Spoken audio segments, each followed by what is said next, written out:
Greetins Earthlins and Greetins Lambs. I am Truman Keesey. Truman Keesey.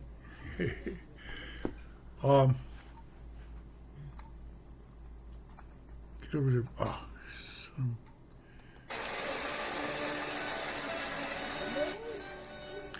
Now,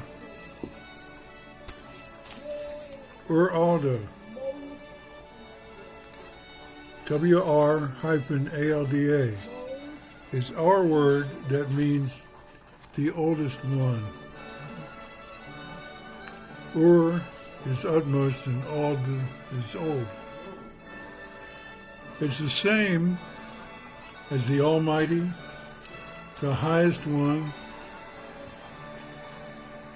our highest power, breath giver and breath dweller. To Ard-Righ. Let's do an invocation to Ard-Righ. Let the hearing of this videograph evoke in us to surrender to the will of the Holiest One and to enact His will in love, and for us to enact His will in love of Him. On with the show. Ard-Righ, I already done said that. Coal, the black mineral. Coal is in the mine. The coal is in the mine. Miners take the coal out of the mine. Therefore, they are unminers. They're taking the coal out of the mine, so they're unminers. They unmine the coal. However, mine is not a verb, a word of doing. It is a saying, a noun. We cannot use the same word as a noun and a verb. It must be switched. The form must be tempered. That is the standard set forth by the final authority in logic of words, the friends of the gerund. One excellent way to make a noun into a verb is to add the syllable be hyphen to the front. Examples are belittle, berate, besiege, becloud, bedim, bedizen, bedew, D-E-W, bedevil, bedicht, befool, befog, and befriend. 12 examples. Number 12, sum 12. Knowing the aforesaid principles, any intelligent person can see clearly that anyone who takes the coal out from a mine is a be-un-miner, not a miner. It may be argued that the suffixture -er means one who is linked with, rather than one who does. That were a true argument for calling him a miner. Frostburg, Maryland has for a long time been a town of be-un-miners, of coal. You know something? Never have I heard telling of a female doing that kind of working, a be-un-mineress. Wales, that's the land of Wales over yonder in the British Isles, has for a long time been a land of be-un-miners of coal. For instance, celebrated actor Richard Burton was originated in Wales. In a rare bee-interviewing done by bee-interviewer Dick Cavett, Richard Burton boasted that the be-un-miners in his town, such as was his papa, were admired for their toughness and manliness. Those are my words. That was the gist of what he said, but I don't remember his very words. When Welsh folk came to some of the United States of America, many of those who were miners of coal came to lands in the United States.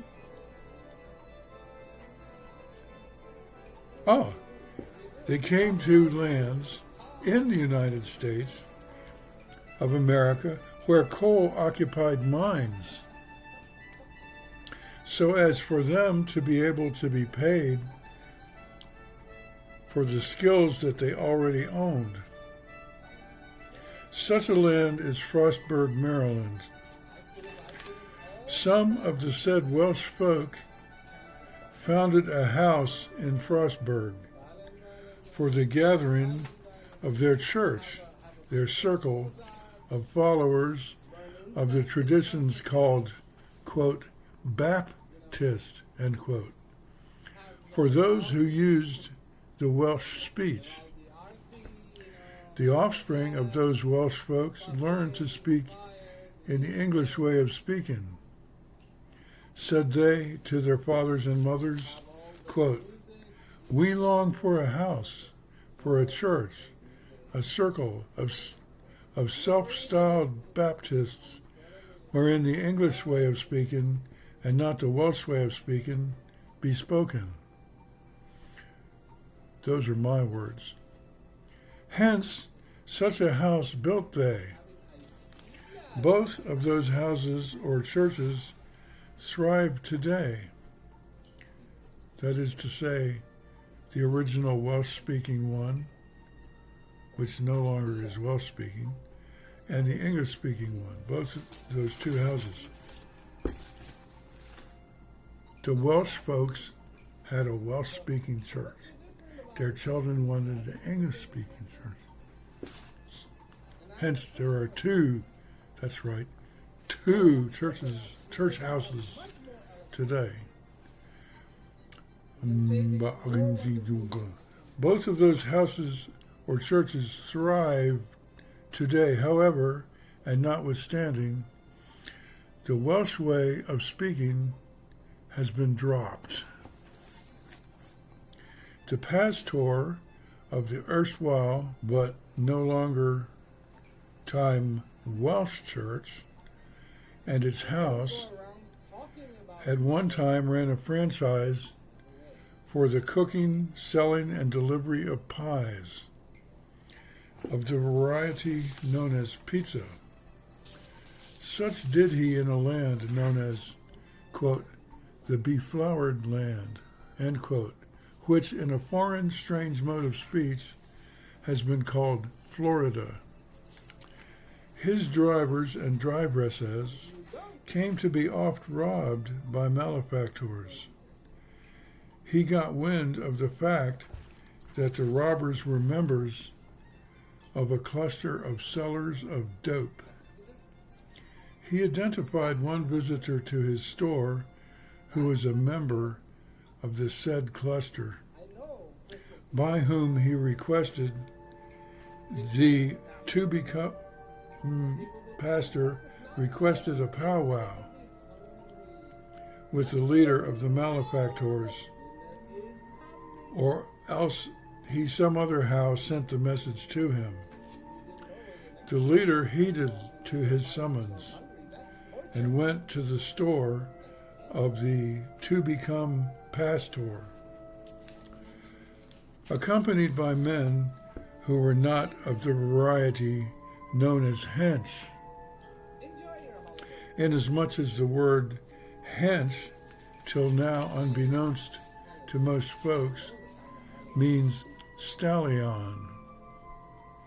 Look it upwise in the etymonline.com, and you'll see that my source for the knowledge is true. The later to-be pastor, named Saweikis, offered to give to the malefactor any pie thenceforward, if only his boys would desist from the robin. The leader of the lowlife intruders acceded to the bargain, and no more robins were done against the drivers and nor driveresses, who were then of Mr. Sawaikis. Upon hearing his tale, my first reaction was, quote, "This is not our way, to be extorted by crooks." But then I thought, what was he to have done? He was in no readiness to respond to the robins with warfare, and as we all know, at the time, no one in government was handy to warden him. His course was costly and appeasing. That is to say, the course that he took was costly and appeasing, but the outcoming was better than erst.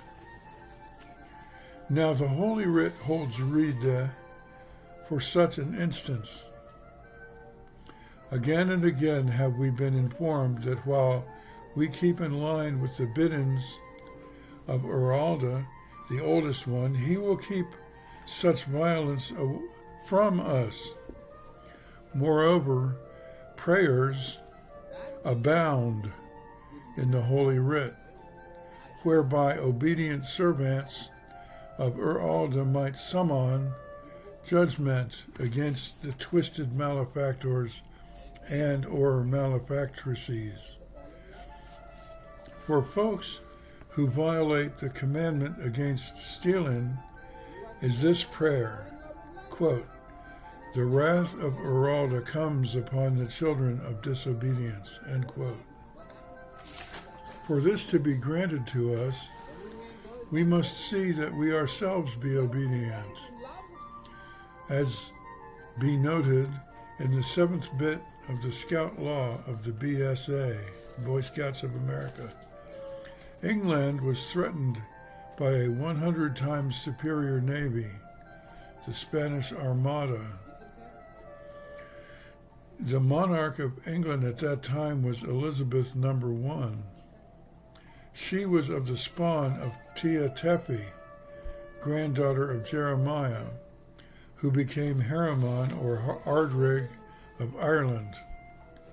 Teiah was of the spawn of King David and of Aaron the priest, as are all of the long-standing families of the British Isles. Elizabeth bade a day of fasting and prayer to warden the folks of the land against the Spanish Armada. The folks of the land cooperated and fasted and prayed together one day. Behold, England's winning against Spain's fleet was made by events that may justly be regarded as miraculous, in spite of the fact that the admiral of England's fleet was a member of the satanic-linked Freemasons. The year was 1588. It can be seen throughout the tales of the heretofore that great events furthering the well-being and winning by Earth's appointed leaders, the children of a man named Israel, such as the long-standing families of the British Isles, happen in years and dates wherein the number 8 be prominent, provided that at the time of the event the diabolical stars be not prominent. This topic is treated exhaustively in the Book of Eight, to be published hereafter. The first Boer War began in 1880. Take note of the prominence of the number 8. The Boers cooperatively observed 2 weeks of fasting and prayer, and they won the war. The latter 2 examples suggest how Mr. later Pastor Sawaikis might have done better than he did in his treatment of the evil intruders. Boers are of the spawn of a man named Israel through their forebears, the Goths and the Cymri. The link between Goths and a man named Israel is treated more thoroughly in the book entitled The Tale of Gizr the Old, King of Geats, to be found on Amazon and linked below in the description. Mr., later Pastor Sawaikis, is of Polish blood, hence is not of a group that is known to be of the spawn of a man named Israel. Polish folks have historically preferred the approval of priests to the approval of Uralda, the oldest one. Hence, the guidelines to be observed for the fulfillment of prayers have been ignored by them, so that Mr. Sawaikis may not have been predisposed to think of fasting and prayer as a pathway that leads to Uralda's warden of him and of his business. To find out more about me, there should be a link to my short bio in the description. I will I will show it to you on the screen as well. There is no L in Keesey. This is where my short bio is. Go to this link now.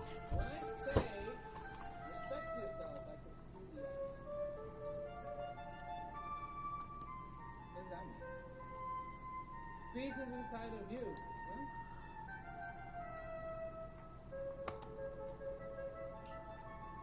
That's where it's going to come from. Right?